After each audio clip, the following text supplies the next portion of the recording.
Freakonomics Radio is sponsored by Southern New Hampshire University. The best investments are the ones you make in yourself, and no one knows that better than Southern New Hampshire University. With more than 200 online degree programs, no set class times, and low online tuition, Southern New Hampshire University is built to fit your life today and set you up for success tomorrow. Education is an investment. Why not make it a smart one? Apply for free at snhu.edu/Freakonomics. Freakonomics Radio is sponsored by Hotels.com. Hotels.com gives you access to hundreds of thousands of hotels worldwide. And when you join for free, you can save up to 20% instantly with member prices.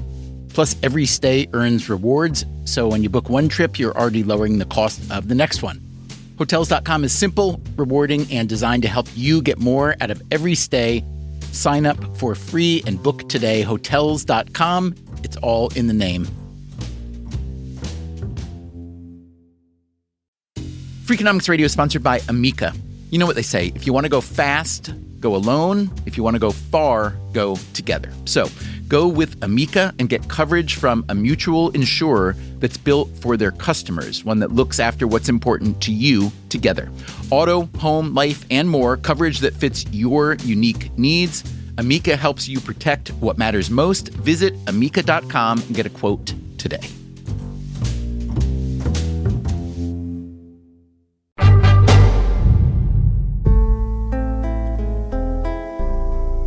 So, Pete, over the past few years, we've produced a handful of episodes on the show looking at the rise of private equity, which has been really astonishing. And the results haven't always been pretty for consumers, employees, and so on.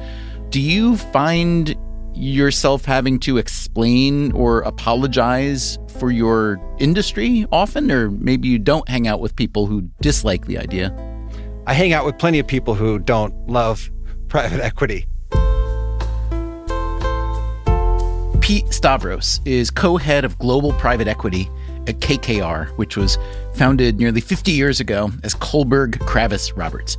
The firm was immortalized in the 1989 book Barbarians at the Gate about their leveraged buyout of RJR Nabisco. Just to be clear, KKR were the barbarians. But today, the firm is a mainstream corporate citizen and the world's second largest private equity firm after Blackstone.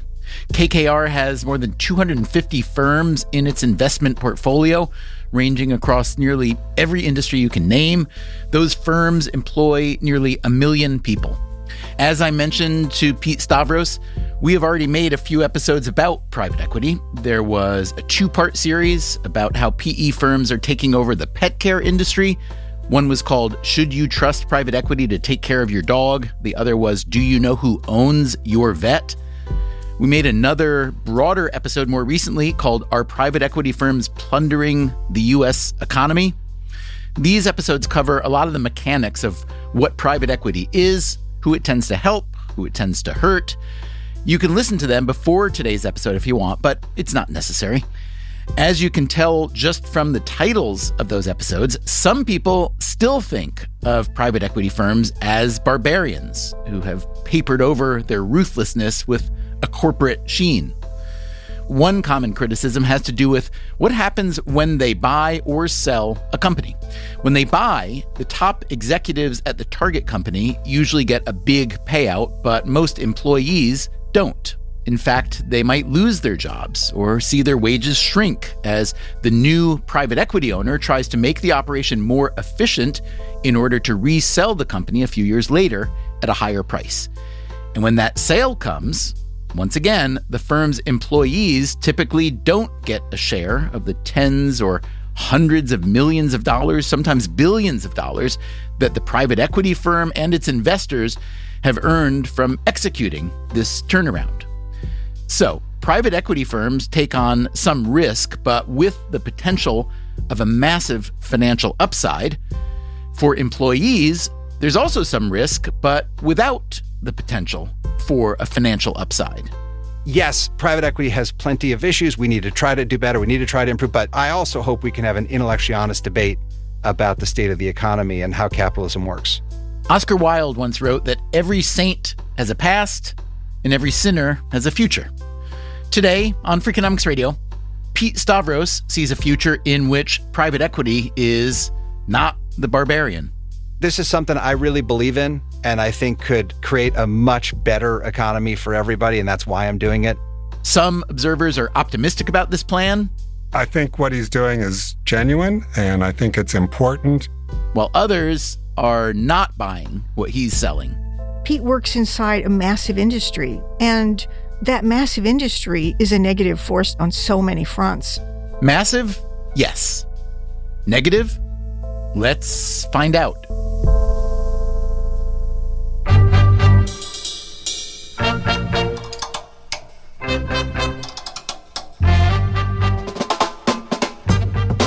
This is Freakonomics Radio, the podcast that explores the hidden side of everything, with your host, Stephen Dubner.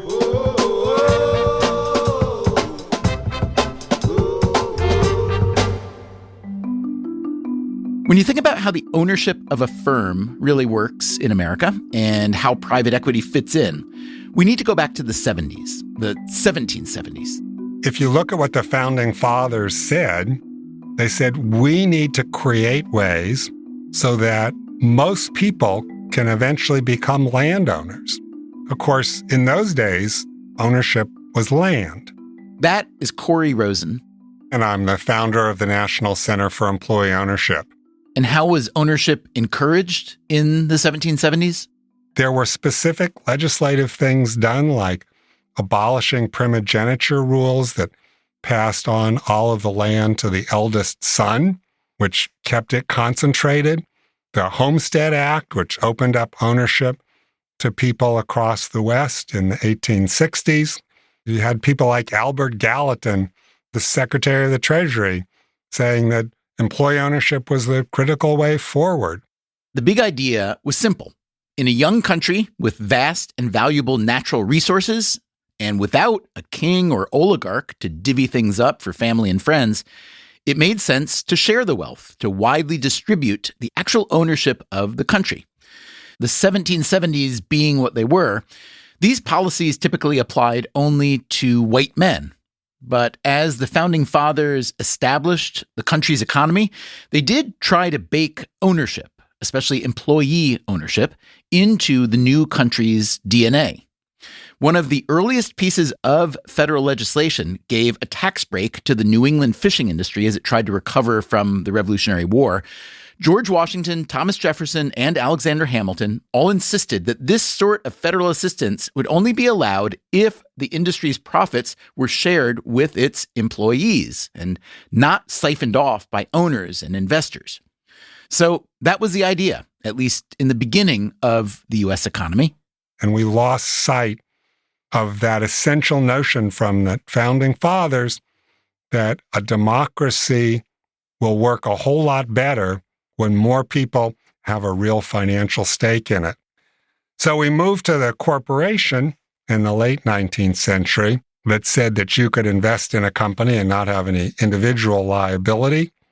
Wealth started to concentrate more and more. And then in the 50s and 60s, we started seeing private equity come. Corey Rosen, by the way, has a background in political science. I got my PhD in 1973, and I taught for a couple years, then decided I was more interested in playing that game than watching it, and so I got a fellowship to work on Capitol Hill. I was reading some testimony about this idea of employee ownership, and I thought that's really interesting. It was interesting to Rosen not just because it echoed the economic views of the founding fathers, but because it made sense to him that an economy in which ownership was less concentrated and employees got to share in the profits would inevitably be a healthier economy. I ended up drafting some legislation around employee ownership plans that fortunately became law. And then I decided, this is a really cool idea, but almost nobody knows about it. And that's how Rosen crossed over into an advocacy role. He founded the National Center for Employee Ownership in 1981. His organization's primary weapon is called the ESOP, which stands for Employee Stock Ownership Plan. The most common use of an ESOP by far is where you have an owner of a closely held company who wants to move on, maybe sell some or all of their ownership. And they could sell to private equity, they could sell to some other big company, but instead they'd really like the employees to be owners. Here's an example. Bob's Red Mill. That's a company in Oregon that produces natural cereals, flour, spices, things like that. Their branding is old-fashioned, not corporate. The logo has a picture of a cheerful man who looks kind of like Santa Claus. That's Bob Moore. Bob Moore just died recently. And Bob could have sold to any number of other buyers, but he didn't like that idea. He liked the idea of an ESOP. And what would happen is that the company would borrow money to purchase Bob's shares. Those shares then go into a trust fund, and they're allocated to all of Bob's employees, including over time to the new people who joined Bob's Red Mill. There are now 700 of them. What's really important here is the employees are not purchasing shares. In other words, an ESOP is not just an employee stock purchase program, which you may be more familiar with. It's a stock ownership program. Here are some other well-known companies that are either entirely or partially ESOP. Publix Supermarkets, Cliff Bar, the Eileen Fisher Clothing Company. There are big employee-owned firms in Canada, the UK, and elsewhere, especially China. The huge Chinese telecom firm Huawei, for instance, is almost entirely owned by its employees. Corey Rosen, now keep in mind that Corey Rosen is a professional advocate for this idea, but Rosen offers hard evidence in favor of the ESOP model. So what the research shows, if you take companies that weren't ESOPs and compare them to their competitors for a few years, and then you take them after their ESOP and compare them to the same folks, you find that the difference in their relative productivity, sales, and employment are all 2 to 3% per year faster. You also find that they lay people off at 1/3 to 1/5 the rate. Their retention rates are hugely better, and their employees have retirement assets 3 times what comparable employees have in comparable companies that have retirement plans, and many don't. So it's a dramatically improved performance for everybody. I remember being in a group of esteemed economists years ago saying, this can't be true. You can't have that kind of free lunch. And what we and others who do research on this said, well, you can if the company makes more money. Then that becomes part of the deal that we will make more money because we're treating employees better. And that simple idea turns out to be true. For all these reasons, Rosen says, the ESOP idea has strong and bipartisan interest in Washington. Employee ownership has been almost unanimously supported every time there's been a vote on the 18 pieces of legislation that have passed on it.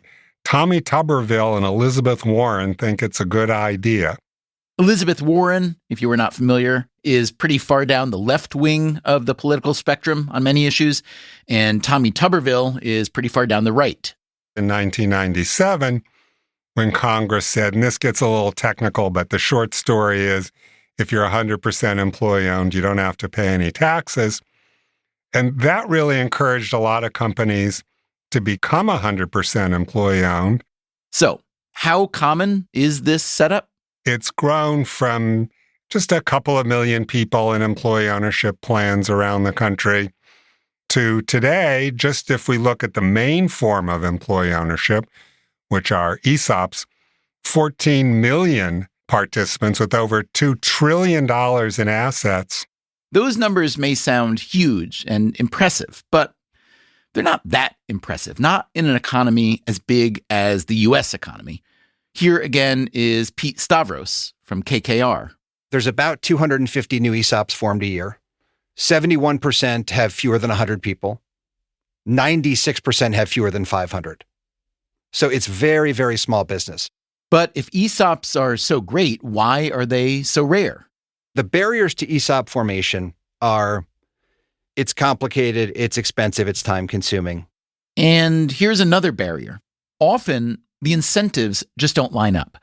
If your family started a company and poured everything into it for 30 or 40 years, do you want to go through that complicated, expensive, time-consuming ESOP process, as Pete Stavros calls it, in order to share future ownership of the firm? Or would you rather just reward yourself by cashing out in the form of a big check from a private equity firm like KKR? ESOPs tend to work in smaller businesses, fewer shareholders, and most ESOPs are in two sectors of the economy. 75% roughly are in service companies or industrial companies. So we're missing a lot of software and media and financial institutions and medical technology and pharmaceuticals. There's a lot that we're missing.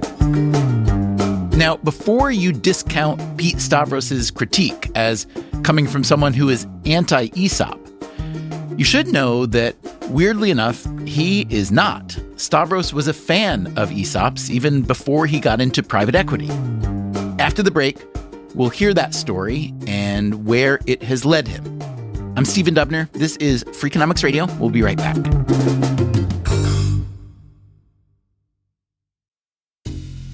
Freakonomics Radio is sponsored by Southern Company. The world and its energy needs are always changing. Southern Company's commitment to meeting this demand stays the same. That's because Southern Company believes energy is more than a utility, it's what powers possibilities. So they are looking ahead and investing $80 billion in infrastructure upgrades and are committed to fueling growth in ways that benefit all customers so that reliable and affordable energy is accessible for generations to come. Go to southerncompany.com to learn more. Southern Company, building the future of energy.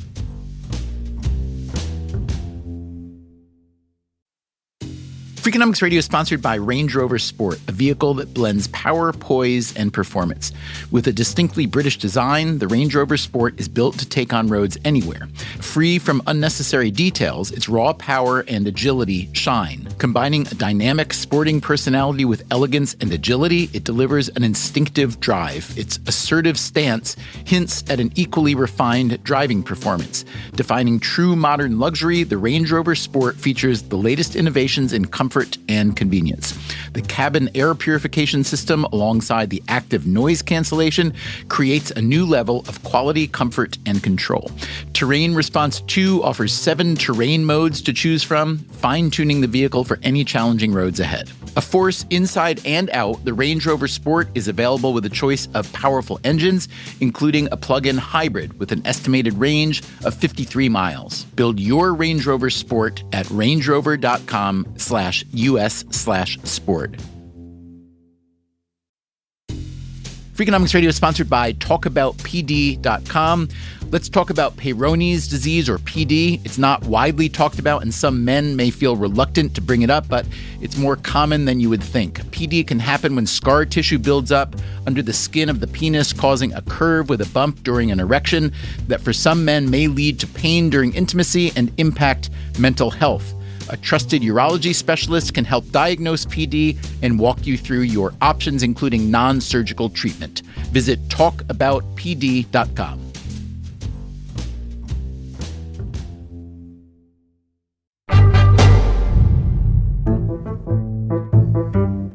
Pete Stavros joined KKR in 2005 and is now one of their most senior executives. This means he has made a lot of money for his firm and for himself. And he is interested in spreading the wealth, at least a little bit. So I was put in charge of investing in and improving industrial companies something like 15, 17 years ago. And that was the opportunity to start experimenting with these ideas I had always had about sharing ownership broadly. When Stavros was getting his MBA from Harvard, he had become interested in employee ownership. It wound up being his dissertation topic. Here again is Corey Rosen, the ESOP king. I met Pete many years ago when he was getting his MBA at Harvard, and he gave me a call and said, "Hey, I read about this ESOP thing. That's interesting. What can you tell me?" And so over the years, we've had a lot of conversations, and he certainly followed the research. And I know that's exactly what he's trying to do, is to get some of this same kind of ownership culture and performance in the companies that KKR and now some other private equity firms are doing. So I think what he's doing is genuine, and I think it's important. It's typically 5 to 10% of the stock going to people. So it's not a huge amount, but it's a step forward.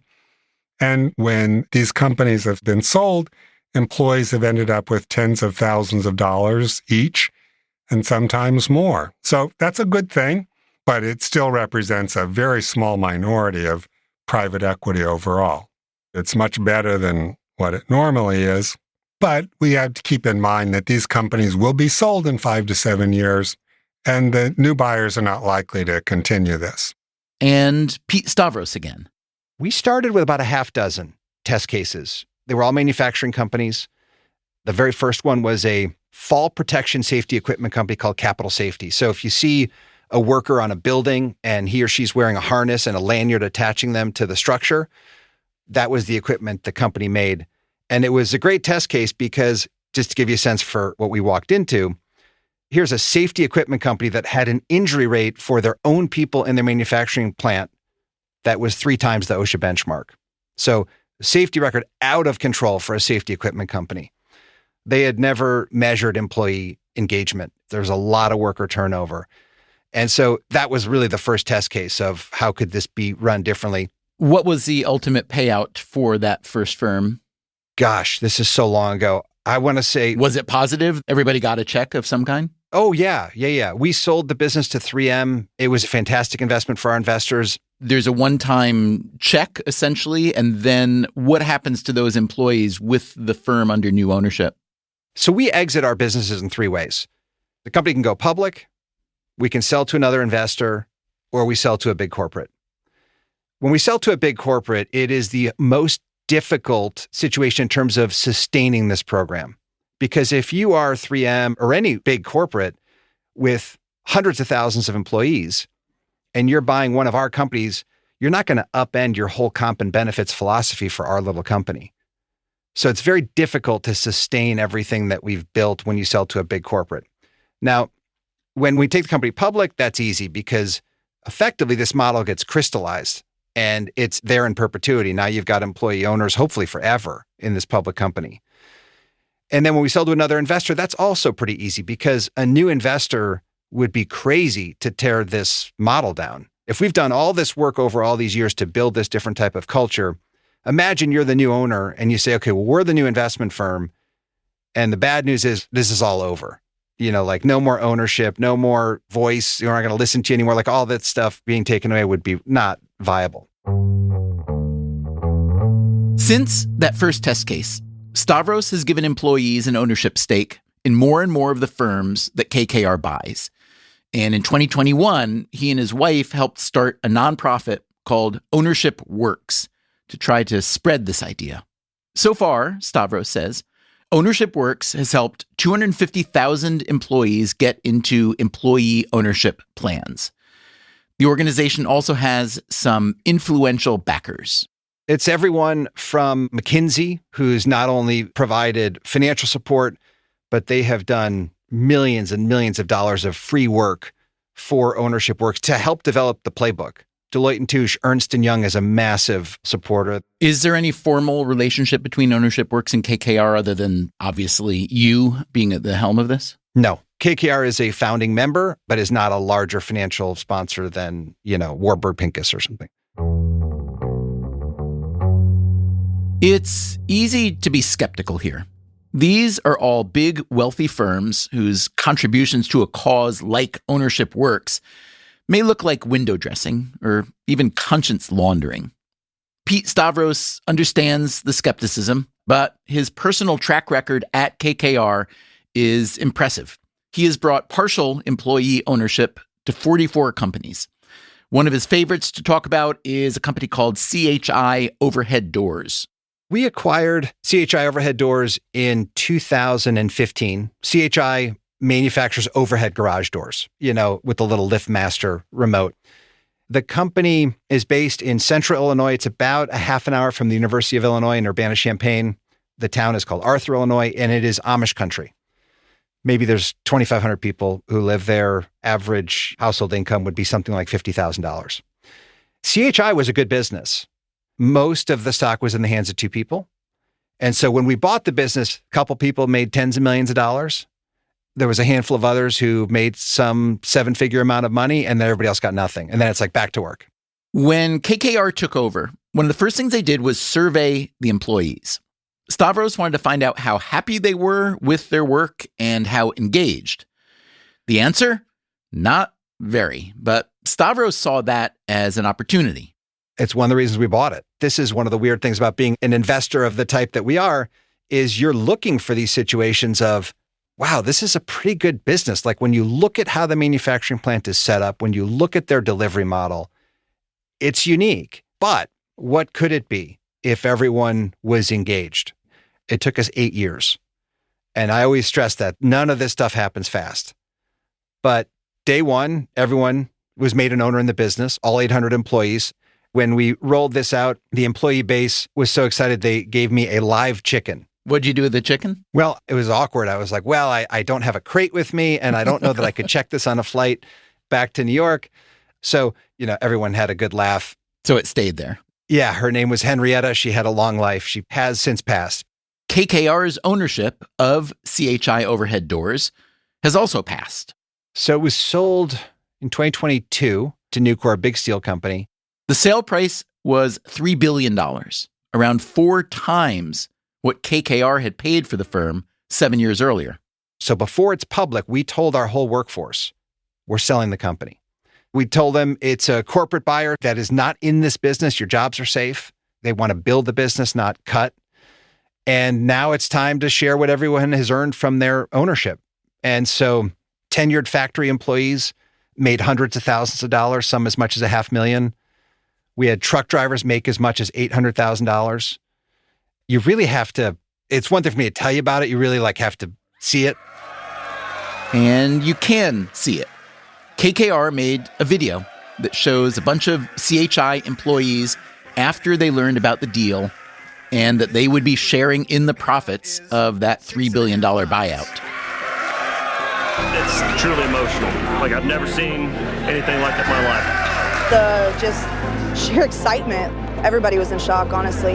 It's going to change the whole community.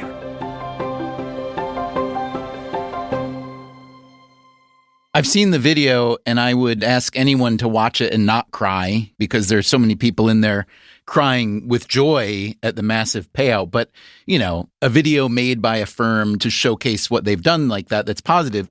I'm not saying it's propaganda, but it's plainly meant to evoke that kind of emotion. And it really, really works. What I want to know next is a little bit about employee retention and satisfaction and their financial benefits continuing on under new ownership. We talked earlier about how when you sell to a big corporate, the disappointing part is the ownership program is highly unlikely to sustain itself. Having said that, what type of a company gets attracted to a business where this culture has been created?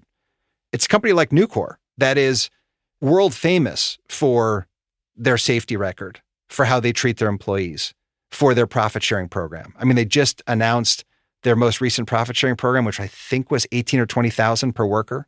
Do the math. If a worker can make $20,000 a year over 20 years and smartly invest it, that's a lot of money. So although Nucor didn't, to the letter of the law, retain our employee ownership program, they did something pretty similar.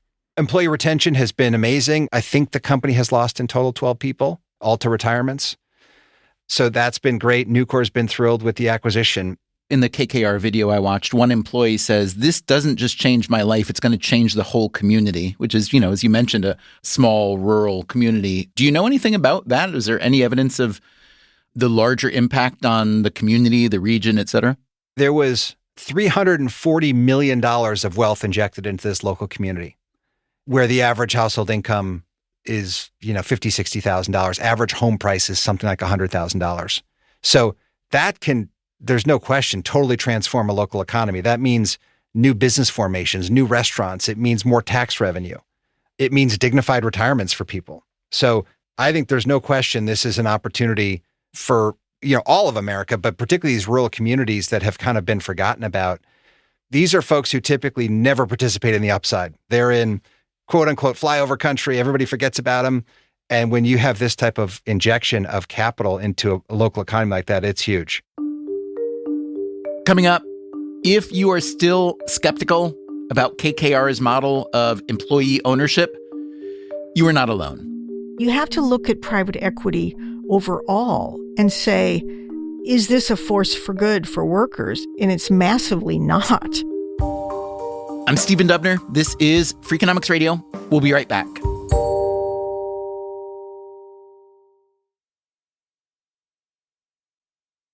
Freakonomics Radio is sponsored by Figure. Did you know that 40% of homeowners own their home outright? If that's you, don't let your equity sit idle. Tap it with a home equity line of credit.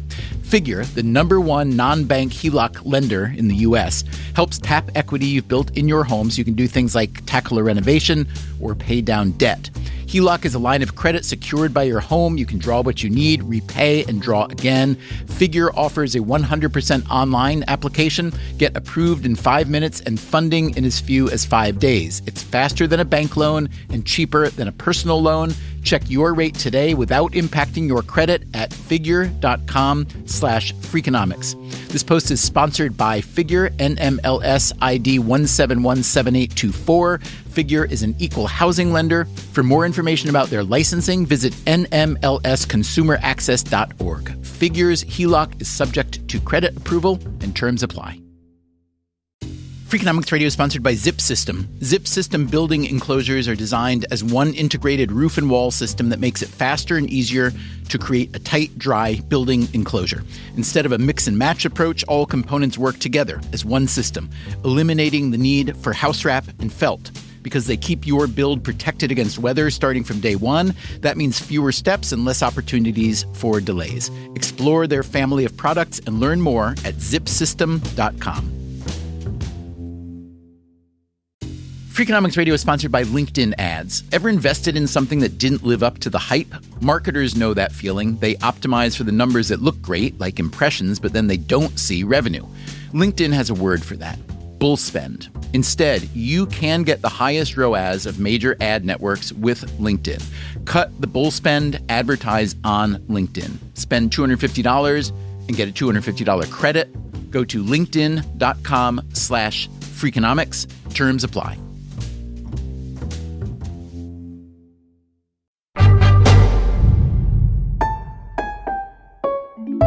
We've been speaking with Pete Stavros, a senior executive at the private equity firm KKR, about why he has been trying to give an ownership stake to employees at the companies that KKR takes over. He also helps run the Ownership Works nonprofit, which is trying to spread the idea beyond KKR. I asked Stavros to talk about his family background on the premise that many of us live a life that is at least somewhat influenced by how we grew up. So I grew up in a suburb of Chicago called Arlington Heights. And my dad, for I think 45 years, operated a road grader for a union construction company in Chicago. So we were a union family. My dad earned an hourly wage. And he went out of his way to make sure my sister and I understood what it was like to be an hourly worker. There was a lot of dinner table conversations about, workers don't have a voice. Management doesn't listen to us. There's no incentive. We have no reason to care about things like on-time delivery of the job or doing the job well. It's kind of like that movie Office Space, where you want to work just hard enough to not get fired. My dad's saying was working steady. If I work too fast and I'm too productive, I have fewer hours, and so my pay goes down. I don't want to work so slow that I get in trouble, but I just want to work steady. All of this stuff kind of drove my dad insane. Is he still alive, your dad? Yeah, he's 85 next month. And what does he think of your career getting on the ownership side versus the worker side? Neither of my folks went to college, so there was not a lot of career guidance. It wasn't like, do this, don't do that. It was, we want you to go to the best school you can get into and then have as good a life as you can and don't struggle as much as we did financially. My dad used to talk about, he didn't say the word ownership, but it was, profit sharing, or how could we get everyone aligned where I, as a worker, have a reason to care, and with the right incentives in place, management would have a reason to listen to me. So your dad's job was a union job. In the U.S., unions have never had as much public support as they do today. At the same time, they've got the lowest participation rates ever, which is an interesting paradox. When you look back at your dad's career in the union, when you look at union labor currently in the U.S. and elsewhere, how do you think about the union labor model, especially from the PE side of things? Do you think it's failed, in other words, I guess is what I'm asking? Well, I'm not an expert in unions. I can tell you our personal family experience. My mom always used to say, if it weren't for the union, your father would be shining the shoes of the owner. It was just not a kind workplace. They took advantage of labor. My dad felt badly mistreated, and that was with the union. So I'm aware of the decline of union participation in the private sector. I'm not an expert on all the factors that led to that. Some critics, of course, like to attribute some of the decline to private equity itself. What's your thought on that? I don't know about the decline of union activity being tied to private equity.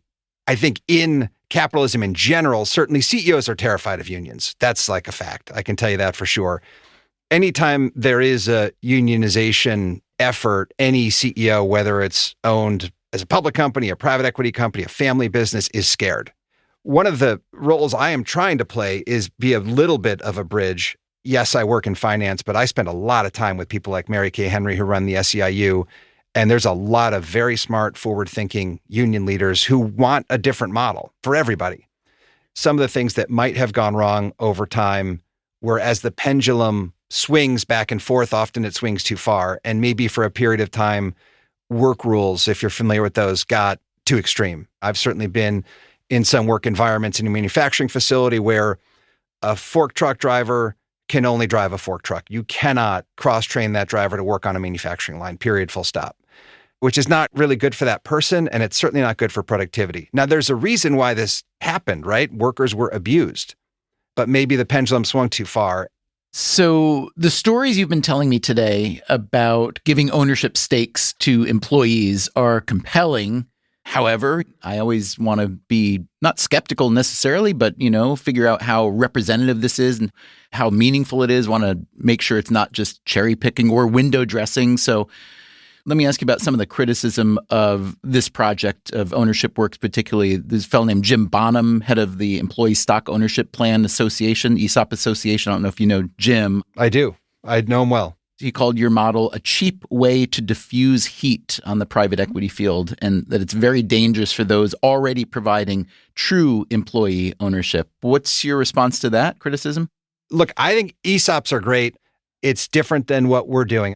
I'm not trying to diminish it, but we need more. We're not going to really change the economy with what any of us is doing right now. The whole term inclusive capitalism drives me bananas because everyone talks about it. And isn't this it? If we want an inclusive form of capitalism, isn't it that they participate in the upside? How significant do you think what we're talking about today, Ownership Works or some general remuneration program like that, how important do you think that is to the overall reform? Is it one of many, many, many tools, or do you see it at sort of the core? One of many, many, many tools. We haven't talked about taxes. I'm not a tax expert, but there's going to have to be lots of changes. And I think employee ownership could fit into a broader program to make the economy more fair and give people more opportunity. And I think on the employee ownership side, ESOPs are going to be it. That's how we're going to get this to be massive. We're going to need supportive government policy. We're working so hard at Ownership Works. That's going to be amazing for those couple million workers. It's not going to change the economy. The economy is going to be changed by the government coming in and saying, we and business together are going to find a different way of distributing rewards of capitalism. What would you do about the carried interest loophole for private equity investors? So I have personal feelings about all of this. I'm always a representative of a member of the private equity industry. So maybe I'll make a generic comment about my view of capital gains. Forget whether it's carried interest or not, so you don't get me in trouble. The tax code is, I think, meant to encourage things that are good for society. And it's just not clear to me that the preferential capital gains rate makes so much sense unless that capital gains broadly distributed.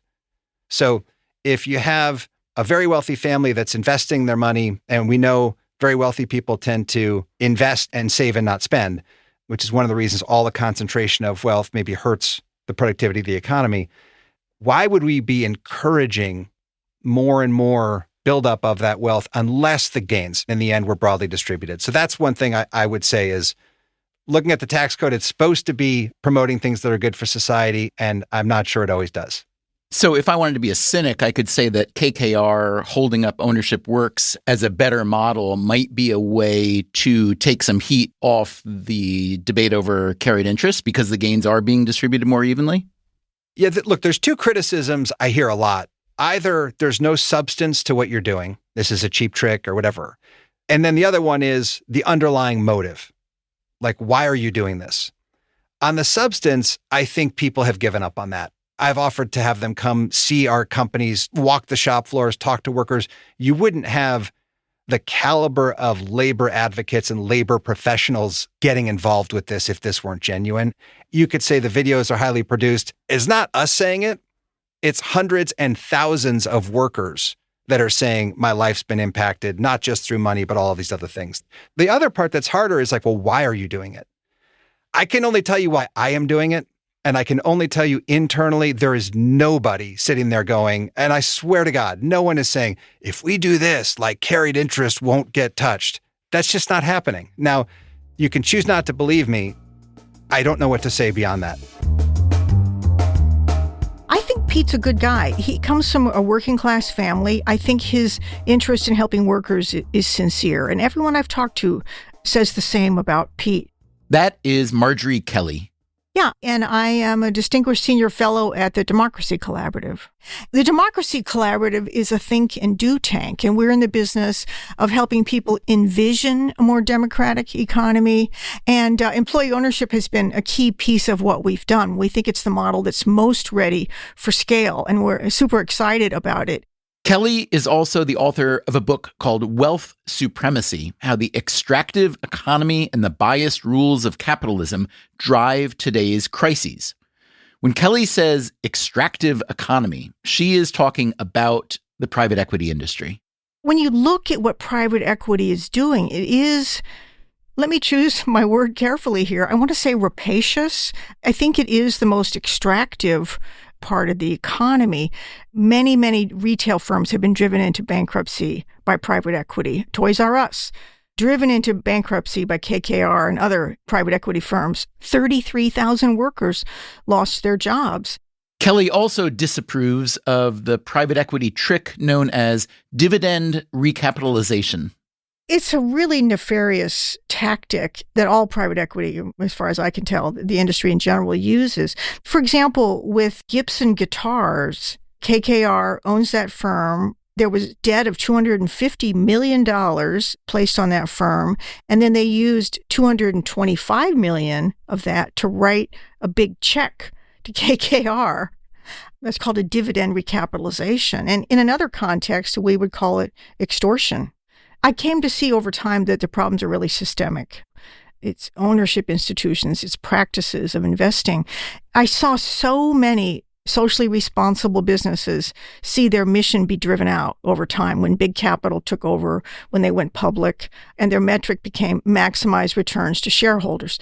I saw this happen again and again and again. There were companies that I had given business ethics awards to that became really extractive, demanding tax incentives simply to stay in a community where they've been for 100 years. So what does Marjorie Kelly think of KKR offering employees at some of their firms a piece of ownership? The first thing is what KKR is doing is not real employee ownership. It's basically a one-time bonus of cash.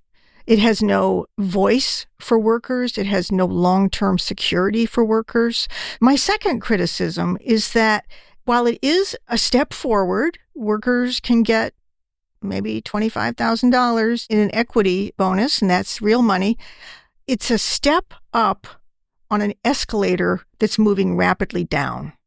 So private equity gives workers this little hit of money, but then it sells the firm, and they're highly likely to be laid off.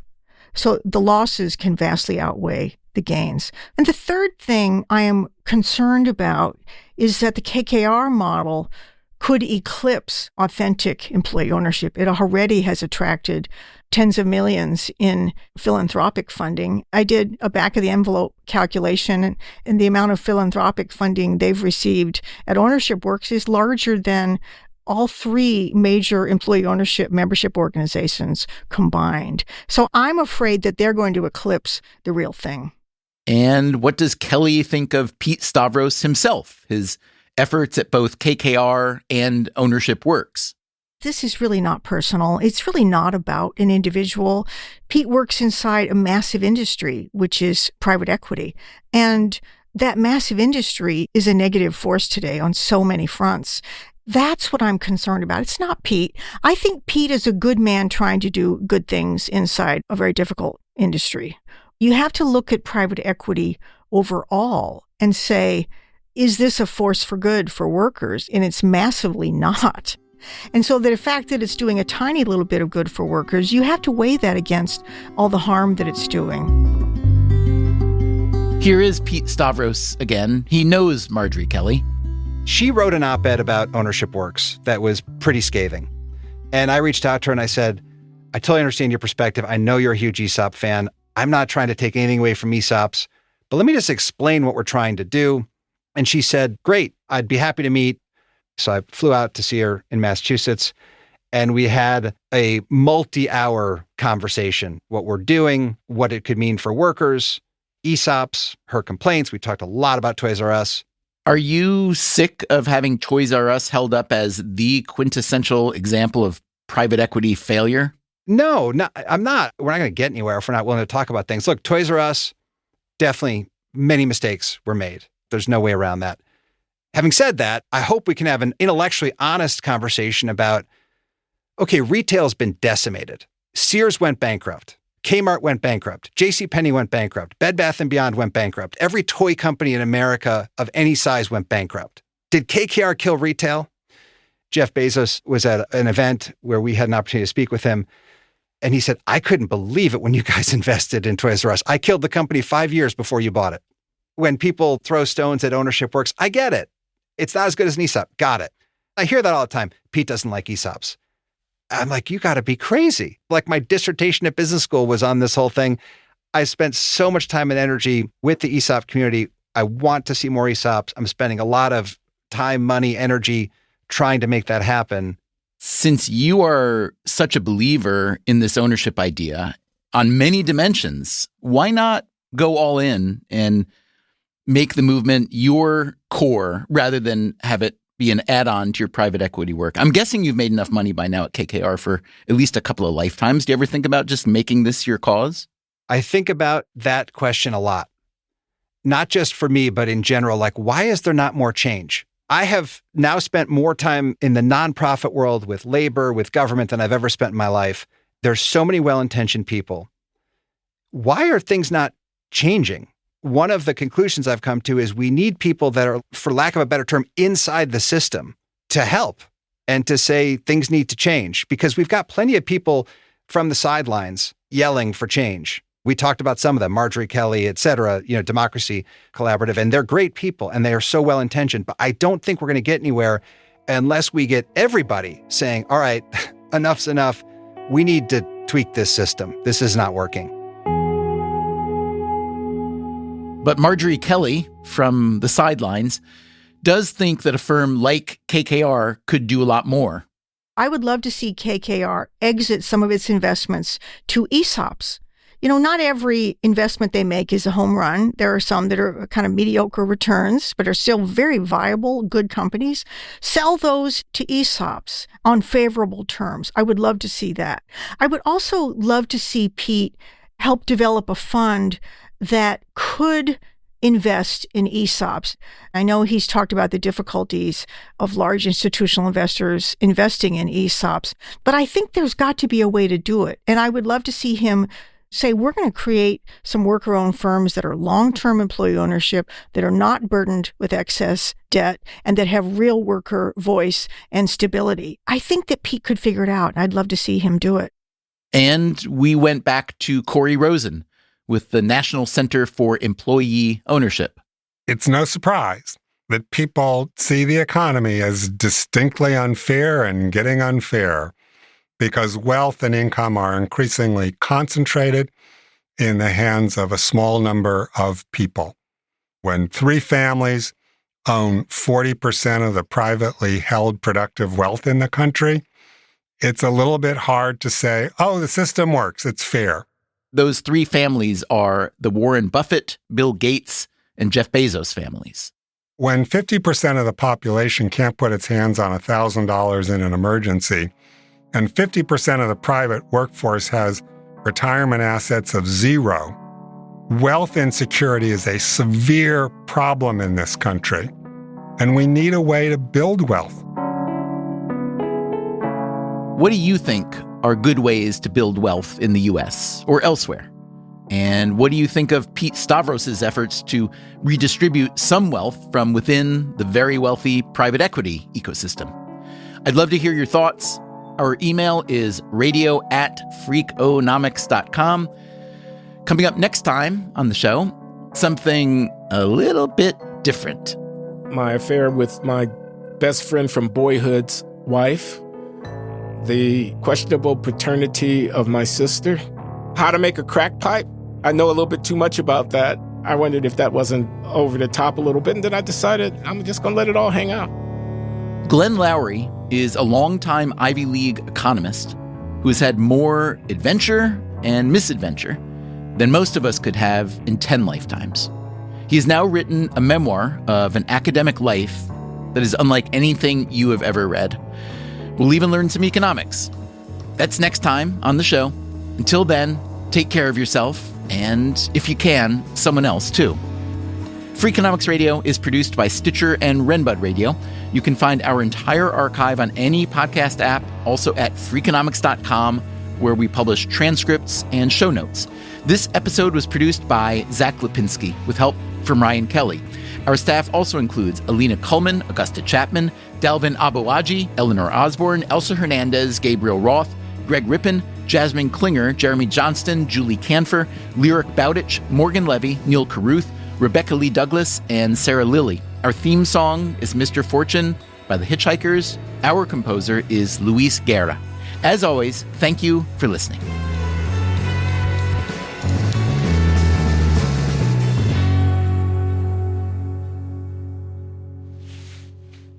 You're not wearing a noisy jacket or something, are you? I just took my jacket off. Ah, perfect.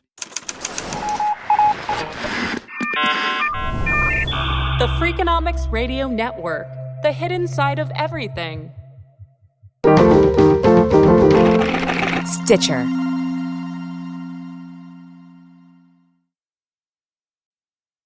Freakonomics Radio is sponsored by Ozempic. Innovation happens through rethinking what's possible, and when it comes to GLP-1s, Ozempic pill does just that. Learn more about Ozempic semaglutide tablets, 4 and 9 milligrams, by calling 1-833-OZEMPIC or visit Ozempic.com to view the medication guide and ask your doctor what's possible with FDA-approved Ozempic pill.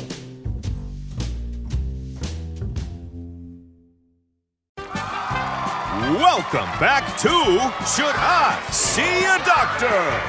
Contestant, you're camping when a rash appears on your leg. Do you A, ignore it, B, frantically search the internet, or C, use telehealth through Walmart? Telehealth through Walmart? Who knew? Oh, I'm going to say C, Walmart. Correct. Walmart can connect you with 24/7 virtual medical care. You genius, you. Well, I can fold a fitted sheet. Walmart. Who knew?